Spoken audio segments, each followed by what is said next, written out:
Welcome to your Ethereum News Roundup. Here's your latest for Monday, March 3rd, 2025. Zora announces plans to launch its Zora token. The Ethereum Foundation appoints new co-executive directors. Nethermind supports history expiry.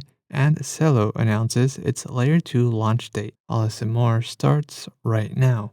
NFT creation platform Zora announced plans for its upcoming Zora token, anticipated to launch on Base in Q2 2025. The token will have a total supply of 10 billion, with 10% allocated for a retroactive airdrop. An initial snapshot for the airdrop was taken on March 3rd, and another is scheduled just before the token's launch. The distribution of Zora tokens includes 20% for community incentives, 20% for a community treasury, 5% for liquidity, and the remaining 45% for the Zora team and contributors. The Zora token is coined as a meme coin and will not hold governance rights or ownership in Zora products. Zora has facilitated over $376 million in secondary sales volume and generated over $27 million in creator fees. The Ethereum Foundation changed its leadership structure, transitioning from a single executive director role previously held by Aya Miyaguchi to dual executive director roles. The new co-executive directors are Hisao Wei Wang, a former Ethereum research lead, and Thomas Stanzak,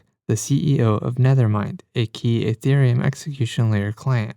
Together, Hisao Wei and Tomas are set to lead the Ethereum Foundation in fostering the growth of the ecosystem while upholding Ethereum values. Meanwhile, Danny Ryan, a former Ethereum researcher who was highly sought by the community to be the next executive director, has joined Etherealize as a co-founder to grow Ethereum's institutional adoption.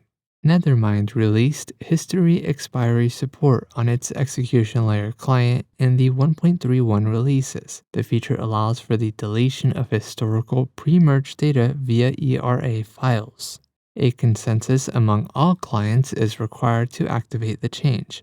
All client teams have agreed to remove pre-image history from full nodes on May 1st. Currently, over 80% of the disk space in Ethereum full nodes is estimated to be occupied by redundant historical data that is not required to validate new blocks. Implementing history expiry will significantly reduce the storage requirements for full nodes, freeing up to 320 gigabytes of disk space and allowing a full node to operate on less than 200 gigabytes. And lastly, Celo announced the mainnet activation date of its migration from an EVM-compatible Layer 1 chain to an OP-Stack Layer 2 network, scheduled for March 26th at 3 a.m. UTC. The upgrade to Celo Layer 2 reduces the block times from 5 seconds to just 1 second, enabling faster transactions for users. The migration also preserves historical transactions from its Layer 1 network. Full nodes on the Celo network are required to upgrade to the new Layer 2 client. In other news, the Ethereum Foundation introduces the zk-Nox research arm, and the SEC closes its investigations into Yuga Labs.